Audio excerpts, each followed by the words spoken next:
네, 여러분 안녕하십니까. 1월 3일 금요일 아침 매일 성경 묵상 함께 나누겠습니다. 오늘은 여호수아 2장 전체적인 내용을 함께 살펴보겠습니다. 2장 1절에서 24절까지 말씀인데요. 제가 앞부분을 읽겠습니다. 눈의 아들 여호수아가 시팀에서 두 사람을 정탐꾼으로 보내며 이르되 가서 그 땅과 여리고를 엿보라 하며 그들이 가서 라합이라 하는 기생의 집에 들어가 거기서 유숙하더니 어떤 사람이 여리고 왕에게 말하여 이르되 보소서 이 밤에 이스라엘 자손의 몇 사람이 이 땅을 정탐하러 이르러 들어왔나이다. 여리고 왕이 라합에게 사람을 보내 이르되 내게로 와서 내 집에 들어간 그 사람을 끌어내라. 그들은 이 땅을 정탐하러 왔느니라. 아멘. 오늘 본문의 내용을 중심으로 라합의 믿음과 소망, 라합의 믿음과 소망이라는 제목으로 말씀을 함께 나누겠습니다. 하나님은 여호수아를 통해 가나안 정복 전쟁을 명령하시고 또 여호수아는 그 말씀에 순종해서 사흘을 준비해서 요단을 건너게 되는데 그 건너기 전에 하나님이 정탐을 허락하시는 것을 보게 됩니다. 40년 전에 모세가 정탐꾼을 보내서 각 지파마다 한 명씩 보냈을 때 10명이 부정적인 의견, 또 여호수아와 또 갈렙은 긍정적인 의견을 냈을 때 부정적인 의견이 앞서면서 뭔가 방황하면서 40년을 돌게 되는데 이번에도 정탐꾼을 보내는 것을 보게 됩니다. 이번에는 믿음 없음으로 보낸 것이 아니라 어디로 들어가야 되며 그 성의 모습은 어떠하며 이런 것들을 때로는 이런 정탐을 또 허락하실 때가 있습니다. 40년 전에 그 불신의 기억이 왜 없겠습니까? 그러나 하나님은 오늘 이 직전에 여리고성을 살펴보라 했을 때 그 정탐꾼들을 보내서 그 샅샅이 뒤져서 그들이 어떤 모양을 하고 있는지 또 그들의 마음은 어떠한지를 살펴보게 합니다. 그러던 중에 정탐꾼들이 곧 들통납니다. 왜냐하면 몸의 옷도 다르고 언어도 다르고 또 그 당시에는 성에 있는 사람들이 거의 아주 친밀하게 알기 때문에 어떤 낯선 이가 들어왔을 때 당장 신고해서 그 땅의 왕이 그들을 잡으러 라합이라는 그러한 이 기생의 집이다 이렇게 말하죠. 기생의 집에 들어가서 유숙할 때 그들이 찾아왔습니다.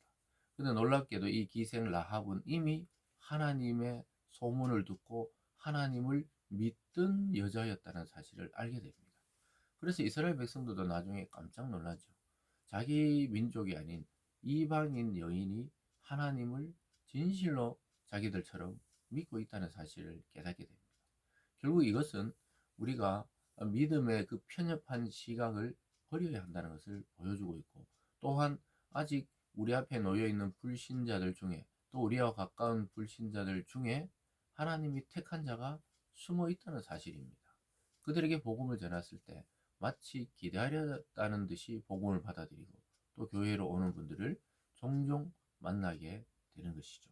그래서 오늘 정탐을 왔는 사람들을 숨겨주는 라합의 모습을 보게 됩니다. 거기 보면요. 4절에 볼까요? 3절입니다. 여리고 왕이 라합에게 사람을 보내 이르되 내게로 와서 내 집에 들어간 그 사람들을 끌어내라. 그들은 온 땅을 정탐하러 왔느니라. 그 여인이 그 두 사람을 이미 숨긴지라. 이르되 과연 그 사람이 내게 왔으나 그들이 어디에 왔는지 나는 알지 못하였고 그 사람들이 어두워 성문 닫을 때쯤 되어 나갔으니 어디로 갔는지 내가 알지 못하나 급히 따라가라. 그리하면 그들을 따라잡으리라 하였으니. 군인들이 와서 그 집을 막 뒤지러 오니까 이미 예상하고 있었던 거예요. 이 얼마나 지혜로운 여자인지 몰라요. 이미 이들의 행색을 보면서 이스라엘 사람들인 것을 알고 그들을 이미 숨겨 놓은 거예요. 나중에 보면은 지붕에다가 그들을 숨겨놓고 그 군사들이 다 물러갈 때까지 그게 숨겨줍니다. 어떻게 보면 자기 국가에는 완전히 이 간첩이 되고 반역이 되는 것이죠. 그렇지만 하나님을 믿는 믿음으로 이 여인은 그 두 정탐꾼을 숨겨주고 정탐꾼을 또 보호해주게 됩니다. 6절에 보면요.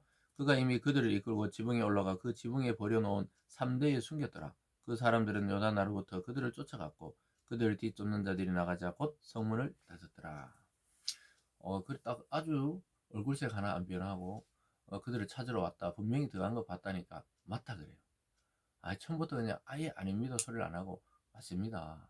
아주 낯선 사람들이 와서 우리 집에 잠시 왔다가 저쪽으로 다시 빨리 빠져나갔다고 이야기하면서 급히 따라가면 아마 잡을 수 있을 것이라는 이 아주 능청스러운 말까지 하게 됩니다. 그러면서 그들의 목숨을 구해주면서 오늘 두 번째로 본 라합의 고백과 소망을 보게 됩니다.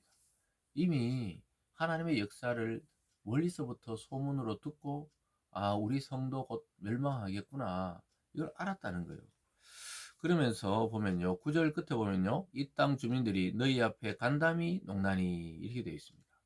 간담이 녹는다는 게 우리가 컵에 있는 물을 땅바닥에 부어버리면 다시 주워 담을 수 없듯이 여리고 산 사람들이 막 이 튼튼한 성처럼 보이고 모든 문을 닫아놓고 개미 새끼 한 마리 지나갈 수 없을 처럼 보이지만 사실은 두려워서 마음이 다 녹아버렸다는 거예요. 여러분 이러면 이미 승리한 거예요. 상대의 마음이 기가 꺾이고 아무 싸울 의사가 없고 그냥 그저 무기력하다면 상대를 이기기 쉬운 것이죠. 이미 라합의 입술을 통해 여리고의 상태를 듣게 되는데 간담이 녹았다는 거예요. 10절에 보면요. 이는 너희가 애굽에서 나올 때 여호와께서 너희 앞에 홍해 물을 마르게 하신 일과 너희가 요단 저쪽에 있는 아모리 사람 두 왕 시온과 옥에게 행한 일 곧 그들을 진멸시킨 일을 우리가 들었음이니라. 도대체 저 민족은 뭐냐? 그냥 막 몇백만 명이 광야를 떠도는 것 같은데 출애굽할 때 홍해가 갈라지고 또 가나안이 입성하기 전에 시혼의 그 왕 옥에게 또 시혼과 옥에게 완전히 쳐서 무찌르고 승리했던 것을 우리가 다 들었다는 거예요. 그래서 11절에 우리가 듣자고 마음이 녹았고 너희로 말미암아 사람이 정신을 잃었나니 너희 하나님 여호와는 위로는 하늘에서도 아래로는 땅에서도 하나님이시라. 하나님을 찬양합니다. 너희가 믿는 그 신, 너희가 믿는 여호와 하나님이 신 중에 신이란 거예요. 하늘로도 땅으로도 하나님을 대체할 신이 없었다는 겁니다. 그래서 우리 사람들은 마음이 녹을 뿐만 아니라 사람이 정신을 잃어버렸다. 사실 걸어 다니고 있지만 기절한 상태와 같다는 것입니다. 아무 의욕이 없고 저 민족이 몰려올까봐 두려워 떨고 있는 상태라고 이야기하고 있습니다. 그러면서 그는 맹세하라 그래요. 내가 이렇게 너희를 숨겨줬으니까 너희도 나를 선대하라. 헤세드라는 용어를 선대하란 말이죠. 그래서 자기를 살려달라. 하나님이 너희를 선대했듯이 나도 선대해달라. 우리 가족도 살려달라. 이렇게 이야기하고 있습니다. 그러면서 언약을 증표를 내라 그래요. 13절에 보면요. 그리고 나의 부모와 나의 남녀 형제와 그들에게 속한 모든 사람을 살려주어 우리 목숨을 죽음에서 건져내라. 그 사람들이 그에게 이르되 내가 우리의 이 일을 누설하지 아니하면 우리의 목숨으로 너희를 대신할 것이요 여호와께서 우리에게 이 땅을 주실 때 인자하고 진실하게 너희를 대우하리라. 언약의 체결입니다. 내가 하나 소원이 있는데 너희들이 이렇게 숨겨줬으니까 너희도 나를 선대하고 우리 가족을 살려달라. 그리고 그런 징표를 달라. 이렇게 이야기하니까 정탐꾼들이 대답하지요.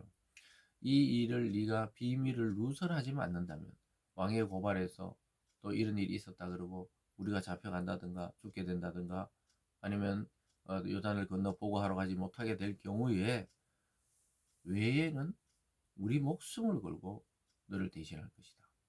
그러니까 우리가 목숨을 걸고 전쟁 중에 너희와 너희 가족을 살려주겠다는 거예요. 이게 생명의 언약입니다. 목숨 대 목숨.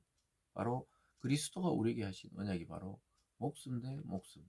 그리스도의 목숨을 우리 대신 죽게 하시고 우리의 목숨은 살아나게 한 이 언약 체결과 똑같은 내용입니다. 목숨으로 목숨을 갖겠다. 이렇게 이야기합니다.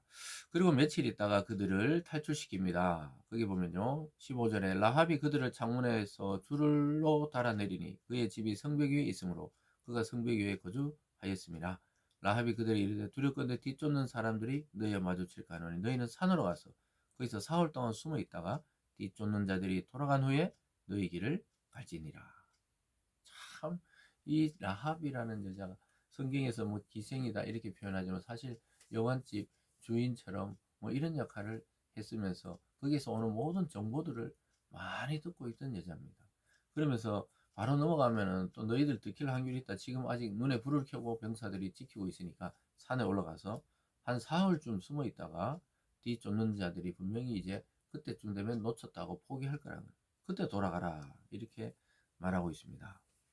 17절에 보면 그 사람들이 그에게 이르되 내가 우리에게 서약하게 한 이 맹세에 대하여 우리가 허물이 없게 하리니 우리가 이 땅에 들어올 때 우리를 달아내린 창문에 이 붉은 줄을 메고 내 부모와 형제와 내 아버지의 가족을 다 내 집으로 모으라. 누구든지 내 집 문을 나가 거리로 가면 그의 피가 그의 머리로 돌아갈 것이요 우리는 허물이 없으리라. 그러나 누구든지 너와 함께 집에 있는 자에게 손을 대면 그의 피는 우리의 머리로 돌아오리니. 피의 언약을 맺습니다. 우리를 달아내린 이 붉은 줄, 이것을 통해 우리를 살렸으니 창문에 이것을 우리가 이 여리고를 정복하러 올 때 늘어뜨려 놓으라는 거예요. 아, 이 집은 생명을 해하면 안 되는 집이라는 거예요. 마치 출애굽할 때 어린 양에 피가 발려 있으면 죽음의 사자가 넘어가듯이 이스라엘의 그 많은 군사와 백성이 그들을 정복할 때 죽음을 면할 수 있는 것은 오직 붉은 줄이 매달린 라합의 집에 모여야 되는 것입니다. 그래서 기생 라합의 모든 일가 친척이 나중에 다 모아서 그 안에 머물게 돼요. 그러면서 이스라엘이 정복할 때 언약을 맺은 걸 기억하면서 여호수아를 통해 그들을 살리게 되는 것을 보게 됩니다. 그래서 즉시 붉은 줄을 창문에 매답니다. 21절 끝에 보면요. 그들을 보내어 가게 하고 붉은 줄을 창문에 매니라. 그래서 그 다음에 뭐 정탐꾼들은 한 3일 정도 숨어 있다가 건너가서 여호수아에게 그리고 보고하면서 그 땅 주민들은 이미 물처럼 마음이 녹아내리고 벌벌 떨고 있으니까 정복하러 가면 된다. 이렇게 보고하는데요. 그것은 이 전체적인 상황 속에 나오는 이야기인데 여기서 중요한 것은 붉은 줄을 즉시 맺다는 거예요. 언제 이스라엘이 들어와서 그걸 무너뜨릴지 모르기 때문에 즉시 행동했다는 겁니다. 여러분 믿음은 즉시 믿어야 돼요. 우리가 그리스도의 십자가와 이 라합의 집의 붉은 줄은 연관이 되어 있죠. 구원의 상징입니다. 예수 그리스도의 붉은 십자가, 피 묻은 십자가는 저와 여러분의 구원의 상징입니다. 오직 생명은 생명으로만 구원해낼 수 있다는 사실입니다. 사랑하는 여러분, 우리가 새해 벽두에 이러한 여호수아서를 살펴보면서 또 라합의 믿음과 소망을 보면서 우리가 가져야 될 자세는 그리스도 안에 소망이 있다는 거예요. 그리스도 안에 생명이 있다는 겁니다. 그리스도 안에 그분을 믿는 믿음 안에서 구원이 있다는 겁니다. 이것을 나도 믿고 내 가족도 믿고 내 친지와 이웃과 내 친척 친구들도 함께 이 라합이 전에서 모으듯이 그때 구원의 방주는 라합의 집이었듯이 오늘 온 세상의 구원의 방주는 교회입니다. 그리스도가 피 흘려 사신 교회가 바로 구원의 상징이고 표지요. 교회로 모여야 되는 겁니다. 기도하겠습니다. 사랑하는 하나님 아버지 감사드립니다. 오늘 또 이 놀라운 말씀을 우리에게 주셨습니다. 놀라운 구원의 은혜를 주셨습니다. 하나님 기생 라합은 소문으로 듣고도 하나님이 어떤 분인지 알고 믿었습니다. 그리고 그들을 위해 목숨을 걸고 정탐꾼을 살리고 목숨을 걸은 대가로 붉은 줄을 매면서 구원의 집이 되게 되었습니다. 하나님 이 아침 우리가 이 말씀을 잘 우리 삶에 적용해서 하나님의 은혜와 긍휼과 구원을 오늘 또 경험하고 또 전하는 우리의 삶이 되게 하여 주시옵소서. 감사드리며 예수님 이름으로 기도드리옵나이다. 아멘.